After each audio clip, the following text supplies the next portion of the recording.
We've called it loneliness. We've called it boredom.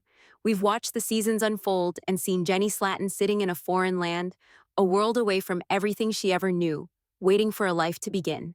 But a mental health expert, analyzing hours of footage for our channel, is calling it what it really is: a severe, untreated depressive episode that could have devastating consequences. The story you think you know is just the surface. What's happening behind closed doors, inside Jenny's own mind, is the real crisis, the one the cameras only hint at, and the one that could shatter everything. Her dream has become a gilded cage, and the silence in her apartment is screaming a warning that everyone, especially Sumit, seems to be ignoring. Welcome to Hacking YouTube's 90-Day Fiancé audience retention. We peel back the layers of the official narrative to expose the hidden truths and psychological dramas the producers don't want you to see. What we're about to reveal will change the way you see Jenny and Sumit forever. If you believe mental health is a critical story that needs to be told and you want to support deep dive analyses like this, then do us a huge favor right now. Impress that like button until it turns blue, subscribe to the channel, and ring that notification bell so you don't miss our exclusive reports. The algorithm may try to bury stories like this, but with your help, we can make sure Jenny's silent battle is heard. For years, the narrative surrounding Jenny Slatten has been deceptively simple. It's been framed as a May-December romance fraught with external obstacles. The primary antagonist, as presented by the show's producers and consumed by millions, has always been Sumit's family, specifically his mother, Sadhna. The drama was clear, the battle lines were drawn. It was Jenny and Sumit versus his disapproving parents. It was a story of cultural clashes, forbidden love, and the fight for acceptance. We, the audience, were led to believe that if only Sumit's parents would relent, if only they could get married without the looming threat of familial ostracization, then Jenny and Sumit would finally achieve their happily ever after. All of their problems, we were told, stemmed from this one singular source of conflict. But this entire narrative, this carefully constructed drama, is a distraction. It's a red herring that has successfully diverted our attention from the far more insidious and dangerous crisis unfolding in plain sight: the catastrophic decline of Jenny's mental health. The real story isn't about a battle with a mother-in-law. It's about a battle with a debilitating mental illness, an illness that is being exacerbated, and perhaps even caused, by the very life she fought so hard to have. Let's begin by dismantling the simplistic labels the show has plastered over Jenny's condition. We see her sitting alone, staring out the window, and the show captions it, "Jenny feels lonely." We see her listless, with no energy to explore or engage with her new country, and it's dismissed as boredom or adjustment issues. These are not only understatements, they are dangerously misleading. Our consulting clinical psychologist, who has analyzed hundreds of hours of Jenny's on-screen behavior across multiple seasons, has provided an exclusive and deeply troubling assessment. What we are witnessing are not the fleeting moods of a bored housewife. We are witnessing the textbook clinical symptoms of major depressive disorder, or MD. The evidence is not just compelling, it is overwhelming. Let's start with the most visible symptom: lethargy. This is not simple tiredness from a poor night's sleep. This is a profound, soul-crushing exhaustion that permeates every aspect of her being. Notice her posture. When she's sitting on the couch, she often appears slumped, as if the very act of holding her own body upright requires an immense effort. Her movements are slow, deliberate, lacking any of the vitality you might expect from someone living out their romantic dream in an exotic country. This is known in clinical terms as psychomotor retardation. It's a slowing down of physical and emotional reactions. The brain, under the weight of depression, sends fewer signals to the body, and every action, from making a cup of tea to walking across the room, feels like moving through molasses. The show might frame this as simply relaxing or having a quiet day, but a trained eye sees it for what it is: the physical manifestation of a mind in deep distress. Her body is expressing the exhaustion that her mind can no longer bear alone. It's a complete depletion of energy reserves, not because of physical exertion, but because of the immense, unseen effort it takes to simply exist from one moment to the next while battling a depressive episode. Then there is the anhedonia. This is perhaps the most crucial and most misunderstood symptom. Anhedonia is the clinical term for the inability to experience pleasure from activities that were once enjoyable. This is the insidious thief of joy that is at the core of depression. Think about the opportunities presented to Jenny. She is in India, a country with a vibrant, rich culture, endless sights to see, new foods to try, new people to meet. Yet, time and time again, when Sumit suggests an outing or an activity, we see a distinct lack of enthusiasm. There's a flatness in her expression, a hollowness in her eyes. It's not that she's ungrateful or lazy, it's that the neurochemical pathways in her brain that are responsible for feelings of joy, reward, and motivation have gone dormant. The very capacity for pleasure has been switched off. Imagine your favorite food suddenly tasting like ash, or your favorite song sounding like meaningless noise. That is the daily reality of anhedonia. So when we see Jenny showing little interest in exploring the local market, learning to cook Indian dishes, or even engaging in conversation, it is not a personality flaw. It is a hallmark symptom of a serious medical condition. Her world has lost its color, and everything has been rendered in shades of gray. The show wants us to think she's just a homebody who misses America. The clinical reality is that her brain's pleasure centers are offline, making any attempt at enjoyment feel futile and exhausting. This is the boredom black hole the show's title alludes to, but it's not boredom. Boredom is a temporary state of dissatisfaction. Anhedonia is a persistent state of emptiness. Next, we must address her emotional ability, specifically her tearfulness. We have seen Jenny cry on countless occasions. The show almost always frames these moments in the context of a specific fight with Sumit or a new conflict with his parents. And while those events are undoubtedly upsetting, they are merely the triggers, not the underlying cause. A person in a healthy mental state might get upset or angry in response to a conflict. But for someone in the throes of a major depressive episode, the emotional floodgates are already straining to hold back a reservoir of sadness, hopelessness, and despair. Any small stressor can cause that dam to break. The tears are not just about the argument at hand, they are about everything. They are the physical release of an overwhelming and constant internal pain. Our expert points to the frequency and intensity of her crying as a sign of severe emotional dysregulation, a common feature of MDD. Her emotional resilience is worn down to nothing. She has no buffer, no reserve to handle even minor setbacks. So, the tears we see are not just about a disagreement over finances or family. They are the tears of a person who feels utterly lost, hopeless, and alone, a person whose emotional pain has become a constant companion. This brings us to the most visually obvious piece of evidence, her profound social withdrawal. Jenny exists almost entirely within the four walls of her apartment. Her entire social world has been condensed down to one single person, Sumit. This is not an exaggeration, it is her observable reality. She has no friends of her own in India. She doesn't participate in community activities. We never see her going for a walk by herself, joining a club, or even interacting with neighbors. This self-imposed isolation is a classic coping mechanism in depression, but it is also a vicious cycle. Depression makes you want to withdraw from the world, and that withdrawal, in turn, deepens the depression. She is caught in a feedback loop of isolation and despair. In America, Jenny had a life. She had a job, she had colleagues, she had her daughters, her grandchildren, a network of friends. She had a role in society, she had an identity.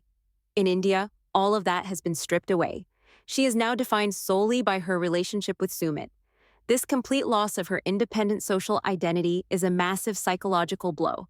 She has gone from being a multifaceted person to being a singular entity, Sumit's girlfriend, and later, Sumit's wife. This social vacuum is not just making her lonely, it is actively eroding her sense of self, which is a critical foundation for mental well-being. So when our clinical expert puts these pieces together, the persistent lethargy, the pervasive anhedonia, the emotional dysregulation, and the extreme social withdrawal, the conclusion is unavoidable. This is not a case of the adjustment blues. This is a clear and alarming picture of major depressive disorder. And the primary triggers are not a mystery. They are the very circumstances of the life she chose. First, the extreme social isolation we've just discussed. Humans are social creatures. We are hardwired for connection. To be deprived of a social support network is psychologically devastating. Jenny has no one to confide in besides Sumit, no one to share a laugh with, no one to offer a different perspective. She is on a social island, and the psychological toll of that is immense. Second, the profound loss of purpose. In America, she had a routine, responsibilities, a reason to get out of bed in the morning. As a retiree in a foreign country where she doesn't work and has few domestic responsibilities, she is facing a vocational void. Without a sense of purpose or a way to feel productive, the mind can easily drift into feelings of worthlessness and hopelessness. Her days lack structure, and this unstructured emptiness is a breeding ground for depressive rumination, where negative thoughts cycle over and over again. Finally, we cannot underestimate the impact of severe, prolonged culture shock. It's more than just getting used to different food or customs. It's a constant, low-level stress that comes from not understanding the nuances of a new environment. The language barrier alone is a massive wall. Not being able to communicate freely, to read signs, to understand conversations around you, is incredibly isolating and disempowering. It creates a state of constant dependency on Sumit, reinforcing her sense of helplessness. Every trip outside her apartment is a reminder that she is an outsider, that she doesn't belong. This constant feeling of otherness, combined with the loss of her support system and her sense of purpose, creates a perfect storm for a major depressive episode. Her environment is not just failing to support her mental health, it is actively contributing to its decline. Now, we must turn our analysis to the other person in this equation, Sumit. And this is where the theory becomes truly chilling. The theory, supported by our experts' analysis, is that the real crisis in their marriage is not the external drama with his family, but the internal one of Jenny's deteriorating mental health. And Sumit's role in this crisis is far more complex and troubling than simple ignorance. His inability, or perhaps his unwillingness, to help her integrate, to encourage her to find hobbies, or to actively help her build a social circle, is not just a passive oversight. It is a form of profound neglect that is actively contributing to a serious medical condition. Let's examine Sumit's behavior. On the surface, he appears to be a loving, devoted partner. He cooks for Jenny, he reassures her, he tells her he loves her, but love is not just about words of affirmation, it's about action. And Sumit's actions, or lack thereof, are deeply concerning. How many times have we seen him make a genuine, sustained effort to build a life for Jenny outside of their apartment? The answer is virtually never. His solutions are always temporary and superficial. He might take her to the market for an afternoon, but he has never taken the crucial steps to foster her independence and well-being. Why hasn't he enrolled her in a Hindi language class so she can communicate with the world around her? Why hasn't he sought out an expat community or social clubs where she could meet other English-speaking people and form her own friendships? Why hasn't he helped her find volunteer opportunities or hobbies that would give her a sense of purpose and structure? These are not difficult or impossible tasks. These are the basic, fundamental actions a supportive partner would take when their loved one has moved across the world for them. The absence of these actions is a deafening silence. His inaction maintains a status quo where Jenny is completely and utterly dependent on him for everything, for communication, for social interaction, for her very connection to the outside world. This dependency might not be a conscious, malicious strategy on his part. It could stem from his own cultural background, his own naivety, or his own preoccupation with his family drama. But intent does not negate impact. The impact of his neglect is that Jenny remains locked in her cycle of isolation and depression. He is in effect the gatekeeper to her life, and he is keeping the gate firmly closed. Our expert suggests we consider the psychological dynamics at play. It's possible that on a subconscious level, Sumit benefits from Jenny's dependency. Her isolation ensures that he is the center of her universe. Her lack of a social life means there's no one else competing for her time or attention, and no one to offer her an outside perspective on their relationship. It simplifies his life. He doesn't have to navigate the complexities of her friendships or her independent activities. He just has to manage Jenny, contained within the apartment. This creates a power imbalance that, while perhaps comforting to him, is profoundly toxic for Jenny's mental health. He is her entire world, which is a burden no single person should ever have to bear, and a prison no person should ever have to live in. His failure to empower her is, therefore, a failure to truly love her in the way she needs. He is providing her with companionship, but he is starving her of community, autonomy, and purpose, the very nutrients the human psyche needs to thrive. The show, of course, never frames it this way. The show needs a villain, and Sadhna fits that role perfectly. The conflict with Sumit's parents provides a constant source of external drama, of shouting matches and tearful ultimatums. It's great television. A quiet, internal struggle with depression is much less cinematic. But the truth is that the family drama is a symptom, not the disease. The constant stress and uncertainty caused by his family's disapproval is undoubtedly a contributing factor to Jenny's depression.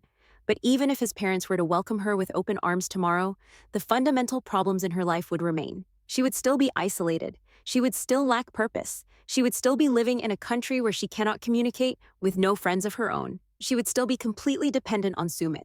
The family drama has become a convenient scapegoat for the much deeper, more structural problems in their life together, problems that Sumit has shown no real initiative in solving. This is the theory proven real. It's not a theory anymore when the evidence is this stark. The real crisis is Jenny's mind, and Sumit's passivity is a key component of that crisis. We see moments where he recognizes her unhappiness. He'll say things like, "I know it's hard for you, Jenny." He sees the tears, he sees the sadness, but his understanding of the problem is dangerously superficial. He treats her sadness as a temporary mood that can be fixed with a hug or a comforting word. He does not seem to grasp that he is witnessing the symptoms of a serious, debilitating illness that requires professional intervention and significant lifestyle changes. He is trying to put a Band-Aid on a gaping wound. His response is consistently one of placation, not of problem-solving. He placates her to get through the moment, to stop the crying, but he fails to address the root causes of her despair. He is, in a very real sense, a bystander to his own wife's mental health collapse. Let's think about what genuine support would look like. It would look like Sumit sitting down with Jenny and saying, "This is not working. Your happiness is my priority, and you are not happy. Let's make a concrete plan. This week, we are going to research language schools. Next week, we are going to find an expat group on social media and go to a meetup. I will help you find a volunteer position or a hobby class. Your life here needs to be more than just me and this apartment." That conversation has never happened. We have never seen Sumit take that kind of proactive, empowering role. Instead, we see a cycle of Jenny's sadness, Sumit's temporary comfort, and a return to the same isolating status quo. This is not the behavior of a partner who is truly invested in his wife's holistic well-being. It is the behavior of someone who is either in deep denial, profoundly naive, or subconsciously invested in maintaining a dynamic of dependency. The judgment from our psychological expert is therefore a stark and urgent warning. Jenny's current situation is not sustainable. Without a significant intervention, her condition is highly likely to worsen. Major depressive disorder is not an illness that simply goes away on its own, especially when the environmental factors causing it remain unchanged. It is a progressive illness. The lethargy will become more profound. The anhedonia will become more deeply entrenched. The feelings of hopelessness and worthlessness will intensify. Her world, which is already small, will shrink even further until it is nothing but the space between her bed and her couch. Her dream life, the one she sacrificed everything for, her home, her savings, her proximity to her family, has become the very instrument of her suffering. It is a prison for her mind. The beautiful, vibrant nation of India is, for her, a backdrop to a monochrome existence, a lonely room where she is serving a life sentence of isolation. This is a mental health catastrophe in the making. The longer she remains in this untreated state, the more difficult the path to recovery becomes. The brain begins to forge new neural pathways based on these depressive thought patterns, making them the default state. This is more than just a rough patch. It is a serious medical crisis unfolding in slow motion, episode by episode. The smiles she occasionally shows for the camera, or for Sumit, are likely what experts call masking. It is the immense effort of pretending to be okay for the benefit of others, an effort that is utterly draining and only serves to hide the severity of the problem from the person who needs to see it most, Sumit. We must challenge the narrative that this is the price she has to pay for love. True love does not require the sacrifice of one's mental health. A healthy partnership is one that nurtures and supports the individual growth and well-being of both people. It is a partnership where one person's happiness is not contingent on the other's isolation and dependence. The relationship we are witnessing on screen has become a one-sided transaction where Jenny has given up her entire world, and in return has been given a life that is actively harming her. The vibrant, independent woman who raised a family and worked a career in the United States has been reduced to a shadow, a passenger in her own life, entirely reliant on the whims and efforts of a man who seems incapable of understanding the depth of her crisis. The tragedy is that Jenny herself may not even have the language or the awareness to identify what is happening to her. When you are deep inside a depressive episode, it is incredibly difficult to see a way out. The illness itself robs you of the energy, motivation, and clarity of thought required to seek help. It whispers in your ear that this is just how life is now, that this is your fault, that you are ungrateful, that you have no reason to be sad. It is a disease of perception. It warps your reality. She might genuinely believe she is just bored or homesick because the depression is preventing her from recognizing itself. This is why the role of a supportive partner is so critical. The partner must be the one to see through the fog, to recognize the symptoms for what they are, and to take decisive action to get help. Sumit is failing in this duty. His passivity is enabling the illness. He is watching his wife slowly fade away, and all he offers are empty reassurances. Before we conclude the first part of this deep dive analysis, it is crucial to understand the stakes. This isn't just about whether a reality TV couple stays together. This is about a human being's life. Untreated depression can have devastating consequences, leading to a complete erosion of physical and mental health, and in the most severe cases, it can be life-threatening. The warning from our expert is not hyperbole. It is a clinical assessment based on observable evidence. The path Jenny is on is a dangerous one. The dream has soured, and the romantic fantasy has given way to a grim, isolating reality. Her life in India has become a perfect recipe for a psychological catastrophe, and every passing day in that apartment, without intervention, without community, without purpose, is another step towards that breaking point. The facade of the romantic struggle against his family is just that, a facade. The real, urgent, and life-altering battle is the one being waged in the silent, lonely corners of Jenny Slatten's mind. And right now, it is a battle she is fighting all by herself. In the first part of our investigation, we laid out the clinical evidence, piece by painful piece, establishing that Jenny Slatten's on-screen behavior is not simply boredom or loneliness, but a clear manifestation of major depressive disorder. We identified the triggers: extreme social isolation, a profound loss of purpose, and debilitating culture shock. We also established our central chilling theory, that the real crisis of this marriage is not Sumit's family, but Jenny's mind, and that Sumit's passive neglect is a primary contributing factor to her decline. Now, we must go deeper. We must peel back the remaining layers of the official narrative and explore the complex psychological machinery that has created this perfect storm of despair. Why is Sumit so incapable of providing the support his wife so desperately needs? Is it ignorance? Is it selfishness? Or is it something far more complex, rooted in his own psychological landscape? The answer is the key to understanding the entire tragedy. To truly comprehend Sumit's role in this unfolding catastrophe, we have to deconstruct the man himself, moving beyond the show's simplistic portrayal of him as a love-struck man caught between two worlds. We must first consider the immense, crushing weight of cultural expectation. In many traditional Indian family structures, the son's primary duty, his dharma, is to his parents. This is not a casual preference. It is a foundational pillar of his identity, instilled from birth. His wife, especially a foreign wife who is much older and cannot provide him with children, is seen as an external attachment, while his parents are his core. Sumit is trapped in a psychological vice. On one side, he has Jenny, the woman he professes to love, who represents a Western ideal of romantic partnership and individual happiness. On the other, he has his parents, who represent tradition, duty, and his entire history. This is a conflict that has paralyzed him. His passivity is not just a personality trait, it is a symptom of this paralysis. He is psychologically incapable of making a decisive move that would fully alienate one side or the other. So, he does nothing. He attempts to maintain an impossible equilibrium, a balancing act where he tries to appease his parents with compliance while appeasing Jenny with reassurances. The result is that he fully satisfies neither, and in the process, he allows Jenny's well-being to become the primary casualty. He is not just caught between his wife and his mother, he is caught between his own desire for a modern partnership and the deep-seated cultural programming that defines his very sense of self. His inaction in helping Jenny integrate is, in this light, a manifestation of his fear. To truly empower Jenny, to help her build an independent life in India, would be a definitive act of choosing her over his family's expectations. It would be an admission that his life with her is his new primary reality. It is a step he has proven, over and over again, that he is terrified to take. Beyond the cultural pressures, however, lies a more personal and perhaps more damning analysis. Sumit's own arrested development. For his entire life, up until Jenny's permanent move, Sumit lived under his parents' roof. He was not an independent man who chose to enter into a partnership. He was a son, living in his family home, who was carrying on a secret relationship.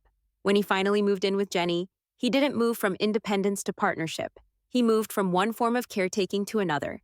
He has never truly experienced the challenges and responsibilities of building a life for himself, by himself. This has left him emotionally and practically ill-equipped to handle the immense responsibility of being the sole support system for a partner in crisis. He is in many ways still a child playing the role of a husband. His solutions to Jenny's profound despair are boyish and simplistic.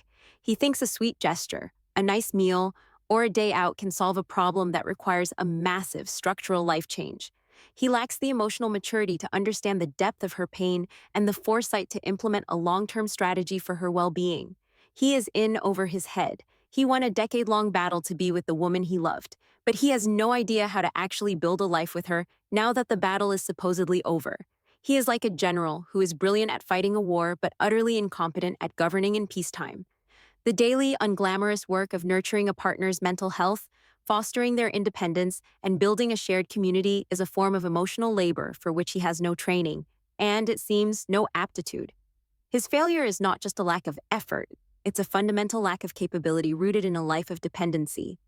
This pattern of avoidance and immaturity is not new. It is the very foundation of their relationship. We must not forget that this love story began with a massive deception, catfishing. For a significant period, Sumit pretended to be someone else. While they have moved past that initial lie, the underlying psychological pattern remains. Sumit's primary coping mechanism for dealing with difficult situations is avoidance and deception. He lied to Jenny about his identity. He lied to his parents about Jenny. He entered into an arranged marriage and lied to his wife about his love for Jenny. His entire adult life has been a masterclass in conflict avoidance through dishonesty and compartmentalization. Now he is faced with a new uncomfortable truth. His wife is deeply, clinically depressed. And true to form, his instinct is not to confront it, but to manage it, to placate it, and ultimately to avoid the difficult, messy work of truly addressing it. Helping Jenny means acknowledging his own role in her unhappiness. It means admitting that the dream he sold her has turned into a nightmare. It means confronting the fact that love, on its own, is not enough. These are painful, difficult truths, and Sumit has shown us time and again that he will do almost anything to avoid painful, difficult truths. So he engages in a form of passive deception. He pretends the problem is smaller than it is. He pretends that his superficial efforts are enough. He avoids the big conversations and the big actions, because his entire psychological framework is built on avoidance. His passivity is not passive at all. It is an active strategy to avoid confronting a reality he cannot handle. Let us now revisit key moments from the show through this new, terrifying lens. Let's deconstruct the countless scenes of Jenny sitting alone on that couch, often in silence, while Sumit is on his phone or in the kitchen. The show presents these as quiet moments of domestic life. They are not. They are visual evidence of the emotional and social void she lives in. The couch is not a piece of furniture. It is her island, her life raft, and her prison cell, all in one. Each of those silent moments is a testament to Sumit's failure to build a world for her outside of himself. Watch their arguments again. When Jenny cries and yells about Sadhna, listen to the subtext. Is her rage and despair truly just about her mother-in-law's latest insult? Or is Sadhna simply the only available target for a much larger, more amorphous sea of misery? It's easier and more socially acceptable to be angry at a difficult mother-in-law than it is to admit the terrifying truth. I am desperately unhappy with the fundamental structure of the life I chose with you. I am lonely, I have no purpose, and I feel my soul dying a little more each day. The fights about his family are a proxy war. They are a stand-in for the real unspoken crisis, the failure of their partnership to provide Jenny with the basic psychological necessities for a healthy life. Sumit, in his immaturity, engages with the proxy war. He defends his family or apologizes for them, believing that if he can just solve this one external problem, everything will be fine. He completely misses the point that the family drama is merely the symptom that is getting all the attention, while the disease of her depression silently metastasizes. Think about the moments where Sumit tries. There was a time he took her to an ISKCON temple for Krishna devotion, suggesting she could find community there. On the surface, this looks like a supportive act, but it was a one-time visit, not a sustained effort. He didn't follow up. He didn't help her navigate the social complexities. He just dropped her into a situation and hoped it would stick. It was another superficial, box-checking exercise. See, I tried. This is the pattern. He performs the idea of support without doing the hard, consistent work of support. It allows him to absolve himself of guilt. In his mind, he can say, I've tried everything, but Jenny just doesn't want to engage. This is a subtle but powerful form of gaslighting.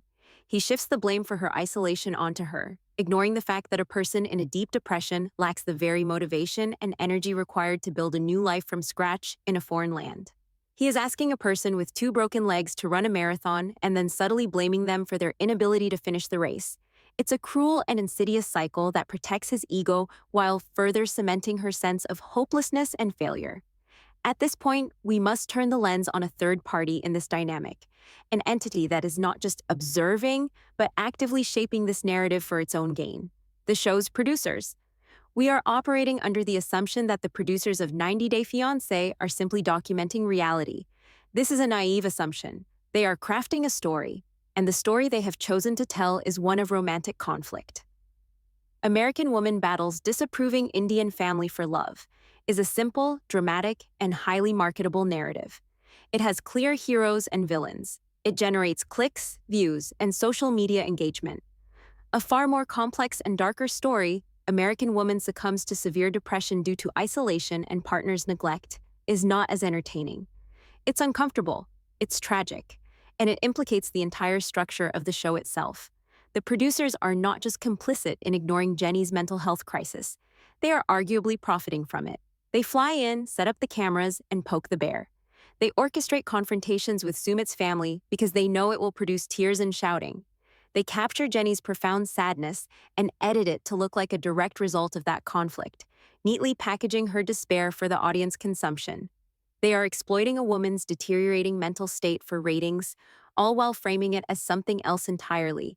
They have the resources and the responsibility to intervene, to suggest professional help, to change the narrative to one of awareness. Instead, they keep the drama mill churning, because the family conflict is the golden goose, and Jenny's mental health is simply the price of doing business. The wedding, which the show presented as the triumphant climax of their long struggle, must be re-examined as the story's most tragic turning point.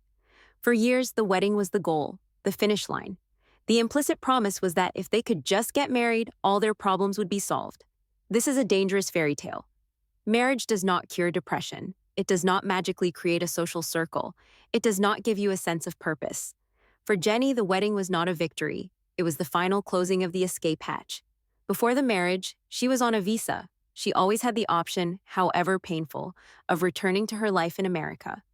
The marriage solidified her entrapment. It legally and emotionally bound her to the very environment that was causing her so much pain. The relief we saw on her face was not the relief of a dream fulfilled, but the temporary relief of someone who has been running a marathon and is finally allowed to stop, even if they have stopped in the middle of a desert. The underlying problems were not solved by that ceremony. In fact, they were magnified. Now, she is no longer just Sumit's girlfriend, she is his wife. The pressure to make it work, to justify the immense sacrifices she made, is even greater. The cage is now locked, and the key has been thrown away. This leads us to the final grim judgment of this relationship dynamic. What we are witnessing is a textbook case of pathological codependency. Jenny, in her isolated and depressed state, has become completely dependent on Sumit for her every social and emotional need. He is her only friend, her translator, her connection to the world. This total dependency may seem, on the surface, like a deep romantic connection, but it is profoundly unhealthy. It places an impossible burden on Sumit and completely strips Jenny of her autonomy and sense of self. And Sumit, in his passivity and emotional immaturity, enables this dynamic. Her dependency feeds his need to be needed, validating his role as her savior and protector. It allows him to feel like a good husband without having to do the difficult work of fostering her independence. He gets to be the hero of his own story, the man who sacrificed everything for his love, while ignoring the fact that his love is living in a state of quiet desperation. They are locked in a toxic symbiosis. Her depression ensures her dependency, and her dependency satisfies his subconscious needs and allows him to avoid his own fears and shortcomings. They are two people clinging to each other in a deeply unhealthy embrace, spiraling downward together while telling themselves it's love. So, what is the prognosis? What does the mental health catastrophe our expert warned of actually look like? It is not necessarily one single dramatic event. It is a slow, grinding erosion of her being. It is her world shrinking until the only thing left is the television screen and the window. It is a state of chronic low-grade misery that becomes her new normal. It is the physical health problems that often accompany severe, untreated depression, chronic fatigue, changes in appetite, increased susceptibility to illness. It is the complete extinguishing of the spark we saw in her in earlier seasons, replaced by a permanent, hollowed out exhaustion. The catastrophe is the quiet, untelevised death of her spirit.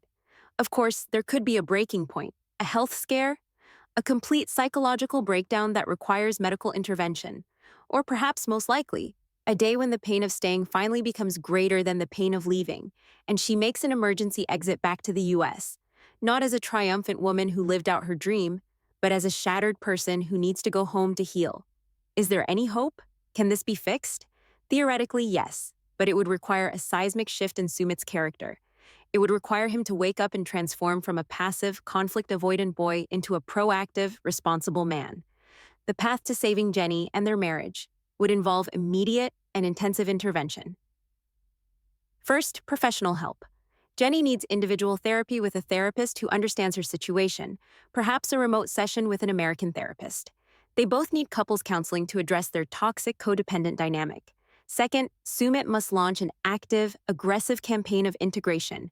Not one-off gestures, but a real plan.